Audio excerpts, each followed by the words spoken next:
with fast funding up to $10,000 available through NetCredit. Our online application process was designed to get the money you need quickly if approved. You can borrow an amount that meets your needs and repay in a way that works for your financial situation. And we report on-time payments to credit bureaus, so you can build credit history as you repay. See what NetCredit can do for you today. Check your eligibility without affecting your credit score at netcredit.com. All NetCredit loans and lines of credit are offered by a member of the NetCredit family of companies or one of our lending partners. Visit netcredit.com/partners for more information. The Big Bark, listen up dog owners, it's for you, all you canine lovers. It's your favorite podcast, The Big Bark, with your host Darragh Burke and canine co-hosts Bruno and Milly. The Big Bark. Hello and a huge welcome to the Big Bark at Pups in the Park at Malahide in Dublin. For those of you who don't know me, I'm Darragh Burke, I'm the host of the show. For those of you who don't know much about the show, let me just give you a quick intro. The Big Bark started off in 2019, in August of 2019 to be more specific, originally under a different name.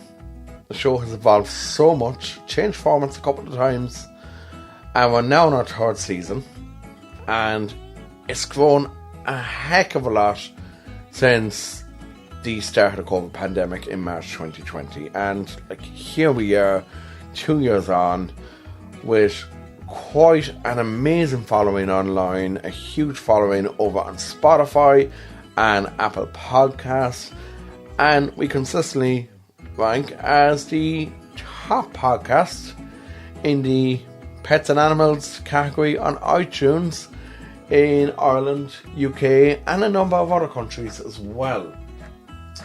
Now, initially, I was meant to be standing on stage with you all at Pups in the Park, but sadly, some other stuff came up.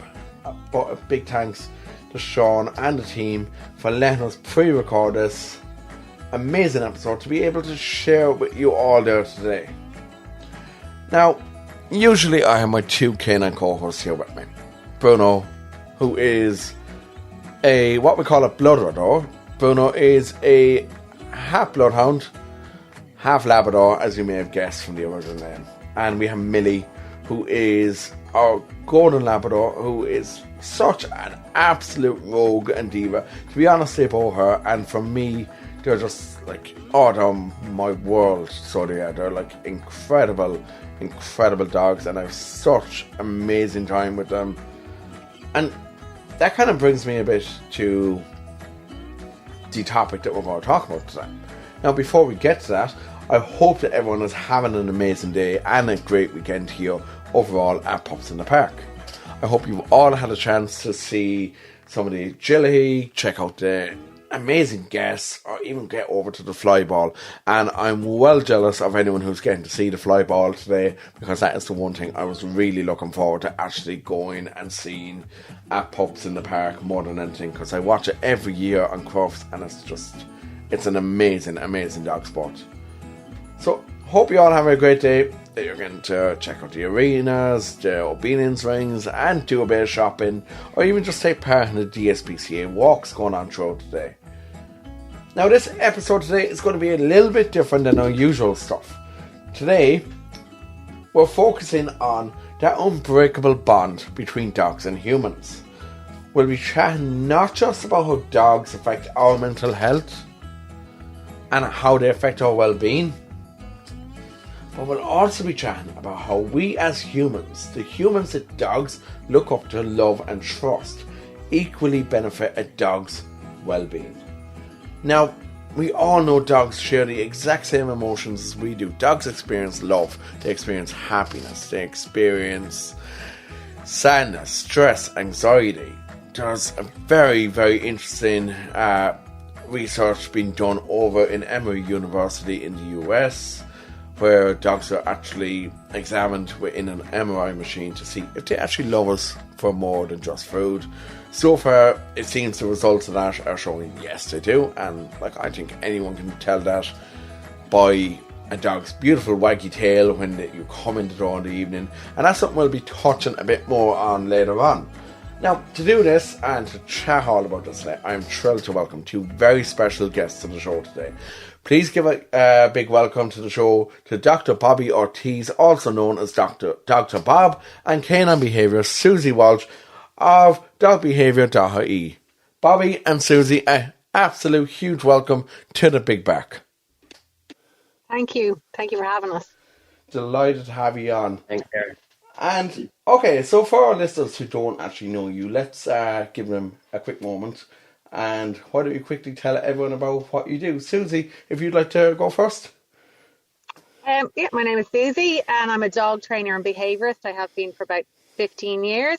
I always have loved dogs. I've worked in pretty much every area, apart from the veterinary area, with dogs for the past while in Ireland, and I love it. I call it my pretend job because I can't believe I love going to work so much in the morning.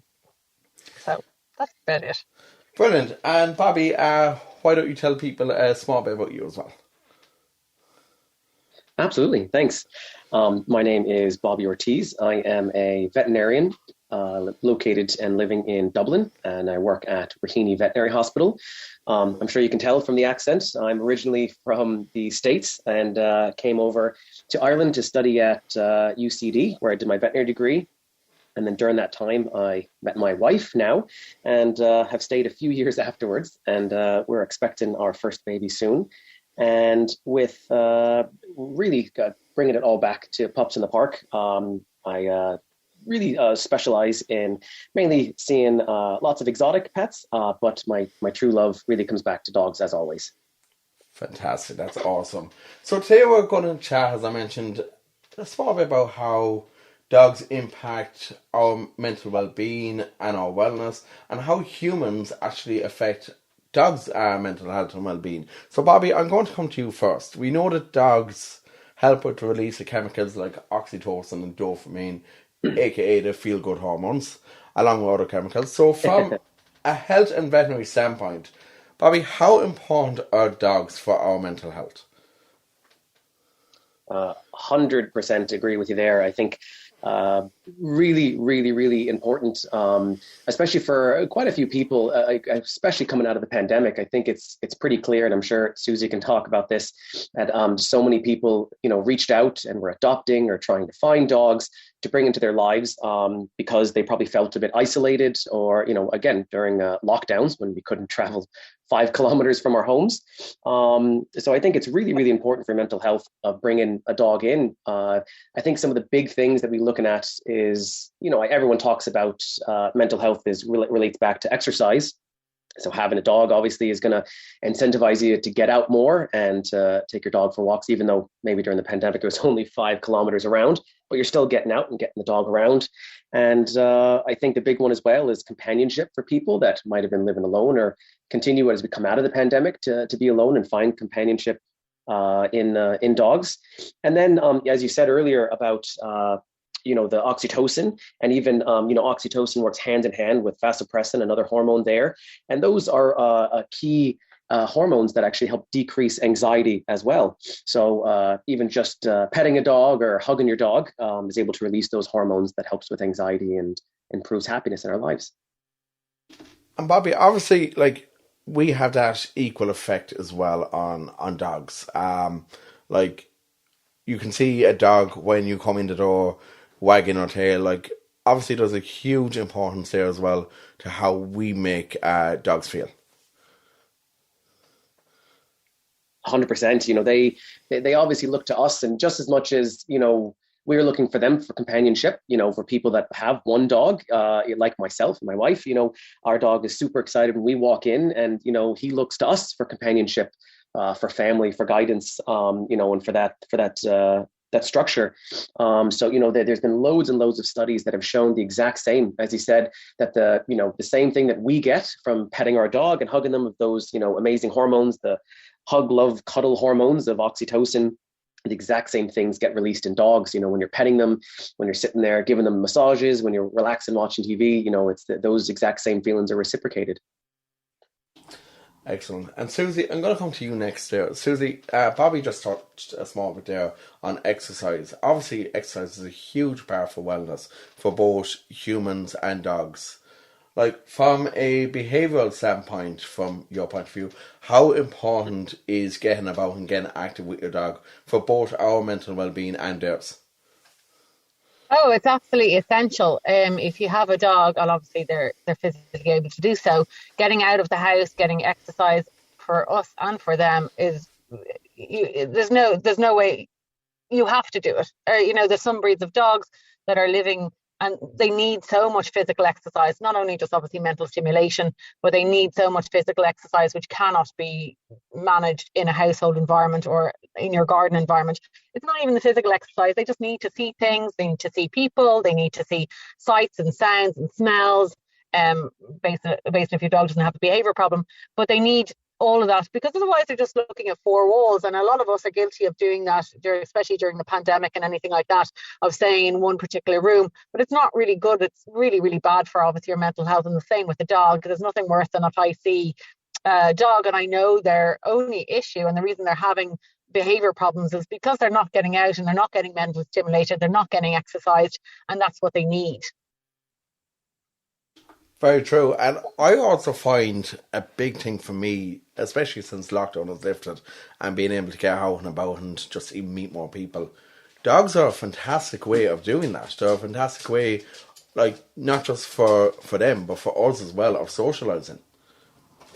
Yeah, oh, absolutely. I think I've talked to a lot of people who've gotten a dog, and for them, the dog, if they're not very confident or maybe they're living alone and you don't know a lot of people in your area, I think having a dog and having a companion to go with you, you can meet other dog walkers or dog owners, or it strikes up a conversation. When you have a dog, it's a great way for people to approach you and for people to interact with you.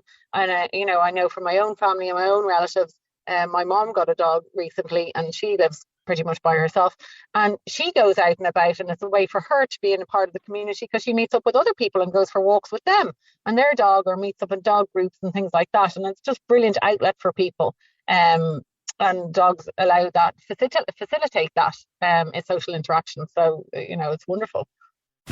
What's the room again? 1240, down at the end.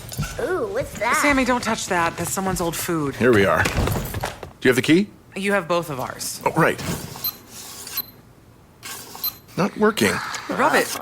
Come on. Try flipping it over. Seriously. Why can't we go inside? I'm tired. Give me yours. You have mine. All right. What? Please, if you Dad, could just... why aren't you opening the door? Can everyone just shut the... Don't go there. Go on a real vacation.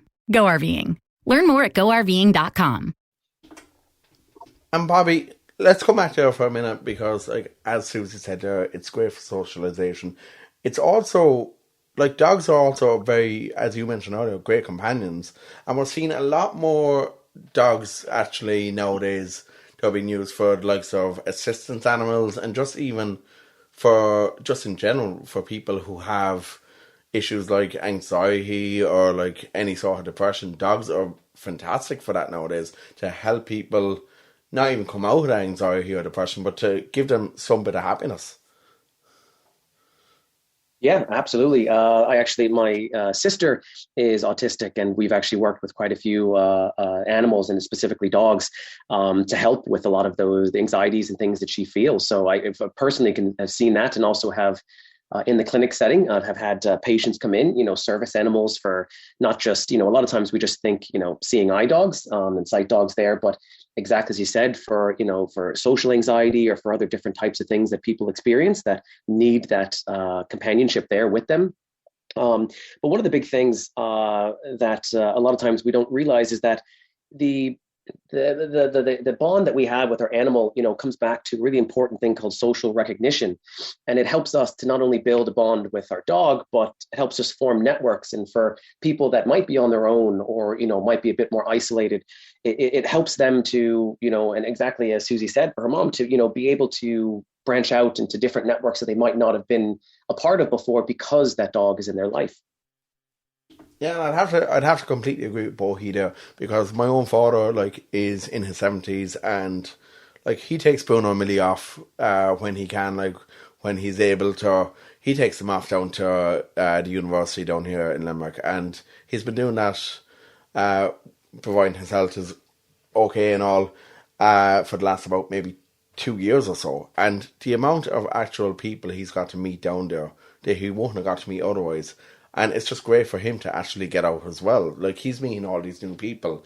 So I can completely resonate with what both of you are saying there. Even for me, I think, like, look, I met my girlfriend, Jen, actually over 6 years ago now.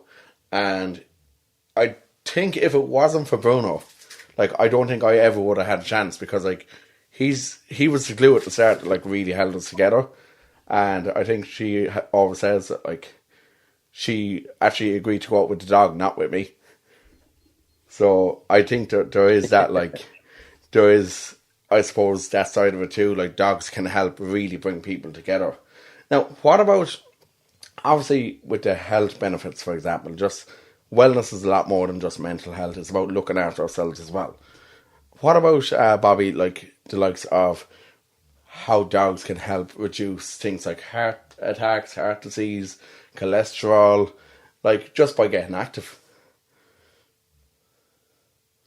Oh yeah, absolutely. It goes back to the, exactly as Suzi was saying as well about getting dogs out to exercise.